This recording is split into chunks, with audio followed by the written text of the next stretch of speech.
In this laboratory, we're going to explore two Amazon Web Service tools for machine learning and deep learning.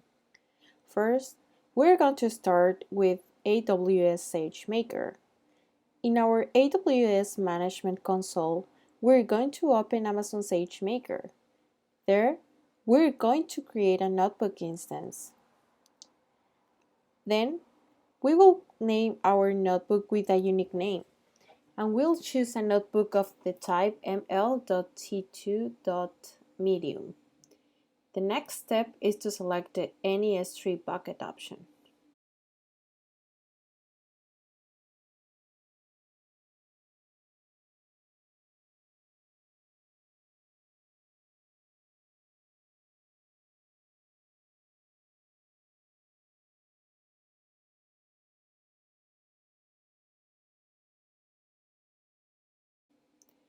Once the instance is running, we select Open Jupyter and select conda_python3 file from the drop-off menu that comes from New.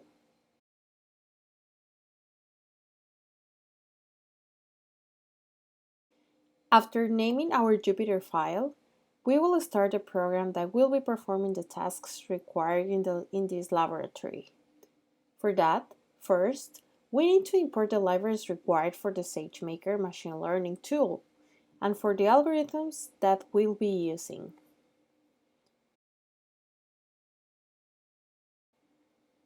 We then proceed to create the bucket that will hold the data. It is important to remember that the name of the bucket needs to be unique within the AWS entire environment.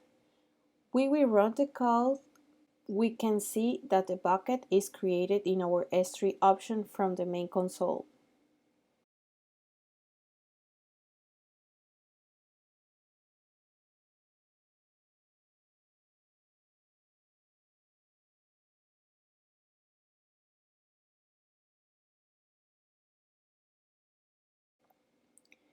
After the import of the libraries, we need to retrieve the file from the original source. Once we have it, we then save it into our bucket.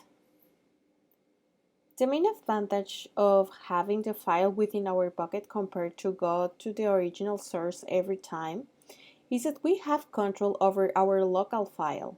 So it doesn't matter if the original file becomes unavailable for any reason. Once the file is in our bucket, we need to create a policy that allows us to access the file from the public site. Now that we have our file available to the public, we can access it through the provided URL. We first open it and then retrieve the information into the local file to the notebook. So now we will have three files: the source code that we're working on, the first data that we downloaded from our local file.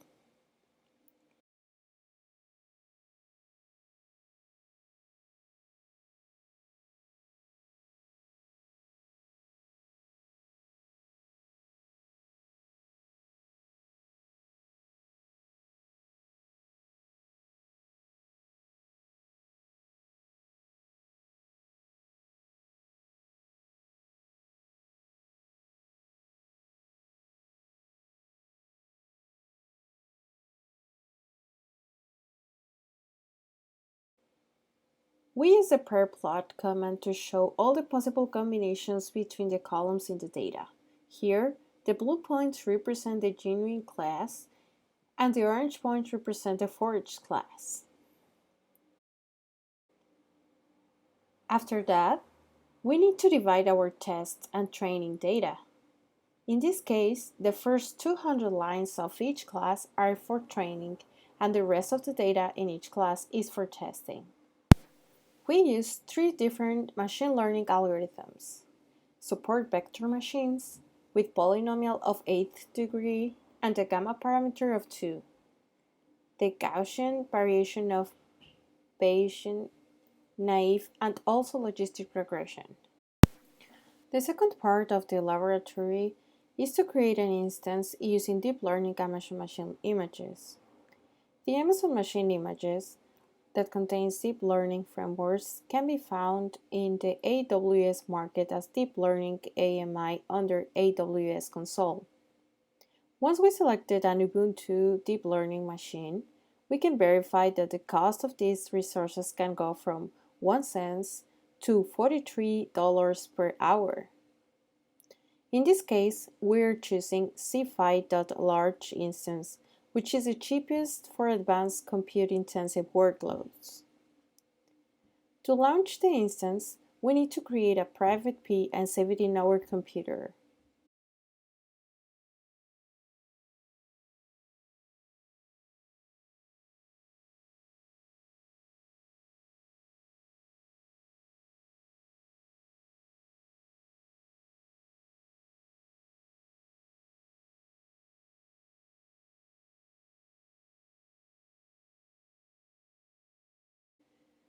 Then, we launch the instance and locate the DNS address. To connect with the instance that we just ran, we are going to open the terminal, go to the location of the key, and type the command that allows us to connect with the EC2 instance.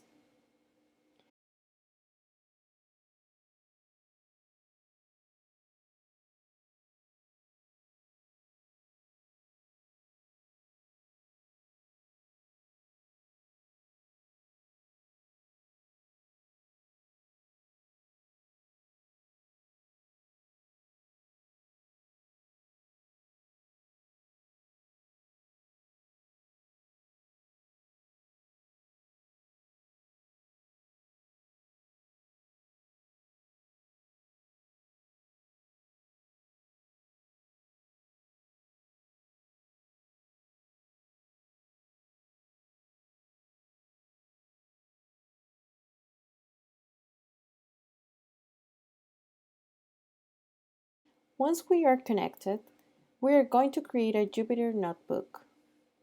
This command provides us of an URL that we will be using in our browser later.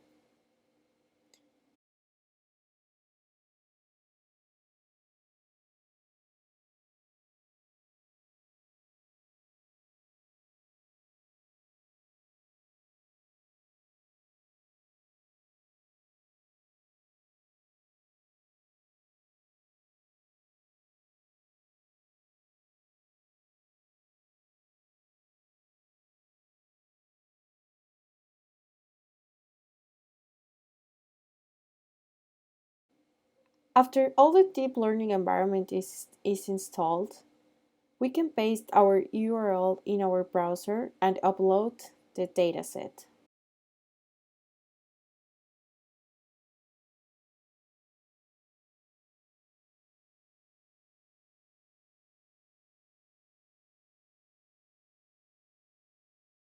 Then, we can create a new TensorFlow 3.5 environment in which we will perform the same algorithm showed in the machine learning part. In this case, we also compute the F1 score, the accuracy in the training and test data.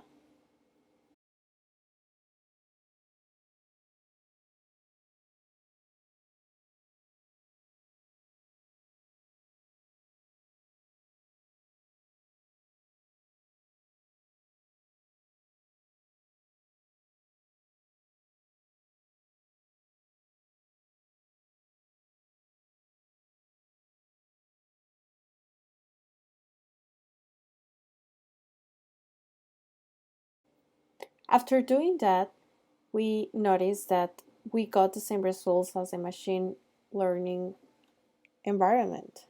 After the completion of these experiments, we conclude that deep learning AMI in AWS is flexible and easy to use tool to perform tasks that need to be done in deep learning environments as TensorFlow or PyTorch. In our case, the only difference we saw was in terms of processing times and in the tasks. However, for more complicated problems, these environments can represent a competitive advantage over any other personal computer. Remember to terminate your instances in order to avoid extra charges.